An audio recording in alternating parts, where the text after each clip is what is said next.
With that down, let's move on to main topic number 1. And our first main topic today gets submitted to us by Salman Shah, who writes, I wanted to see if you had heard about the open letter for No Time to Die getting delayed amidst the coronavirus outbreak.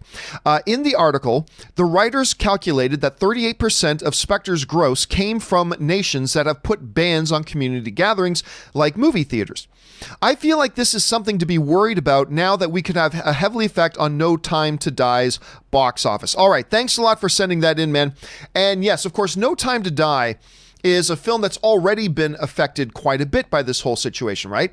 They canceled their premiere in China. They canceled their entire Chinese press tour for the film and all that kind of stuff. Anyway, this comes to us from the Hollywood Reporter. And this is kind of a key paragraph here. This is very important. So this open letter was written by like the head of the biggest James Bond fan site and all this kind of stuff, and wrote this open letter. It's been getting a lot of traction. And this is the one really good point that this letter makes, in my opinion, in trying to make an argument that they should delay the release of the movie. Here's what it had to say. Looking at a potential hit on the film's box office, the letter stated that the developed nations that have banned or restricted large public gatherings to contain the community spread of the virus, including Italy, France, Switzerland, Japan, Hong Kong, and South Korea, well, when you add those up, amounted to 38% of the total global earnings for the last Bond outing, Spectre. 38%, according to these numbers, of Spectre's all-around box office came from these collective countries. If you're going to try to make a valid argument that maybe we should delay the release of this movie, the way you be effective in communicating that is by speaking the language that studios understand, which is box office. That's what they understand. And if you make an argument that, and I think they make a very good argument, that listen, we're talking about some major countries here that represented a major chunk of the last film's box office, and they are going to be very limited in what they can do at the theaters right now. Perhaps this is a good reason to say, hey, we know we got a release date for Bond No Time to Die. Maybe we should bump it off a bit. And I think that's legit. That doesn't necessarily mean if I was the head of the studio that that's what I would do necessarily, but I think they make a compelling argument. On the other side of this coin, though, is this. They go on to make other arguments that I do not believe are very valid. They go on to make other arguments about why they should delay the release of No Time to Die that I personally don't think are very valid at all. Now, this comes from the Hollywood Reporter. This says this, with a month to go before, this is right at the top paragraph. This is also from the open letter. With a month to go before No Time to Die opens worldwide, community spreads of the virus is likely to be peaking in the United States. Today, Washington declared a state of emergency. To quote M in Skyfall, how safe do you feel?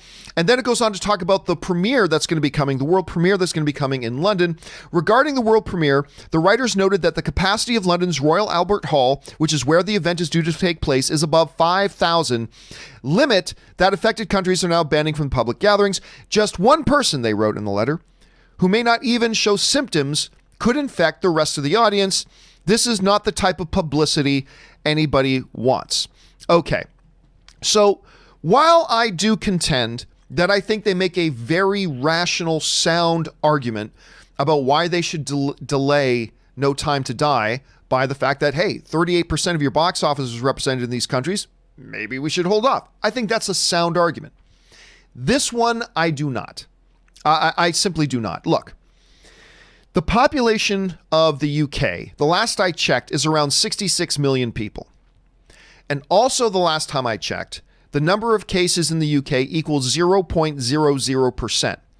A grand total of 85 cases. There are 85 cases of people being sick as a result of this in the UK in a population of 66 million. Now, I'm not trying to underplay it. I'm not trying to cover it up. I'm not trying to say, oh, that's nothing at all. All I'm saying is, I don't think saying we can't possibly get people together because there are 85 people out of 66 million who have this particular thing, cancel everything. Because I don't know, if you, and again, I'm not trying to downplay the seriousness of the situation. I'm simply saying, well, by that logic, you shouldn't go to the grocery store. By that logic, I shouldn't go to Disneyland. By that logic, you shouldn't go to church on Sunday. By that logic, you shouldn't go to, the 7-Eleven to pick up whatever it is you're going there to pick up. By that logic, nobody should leave their homes at all. And so while I think on the one hand, they made a pretty good argument, on the other hand, I'm not so sure.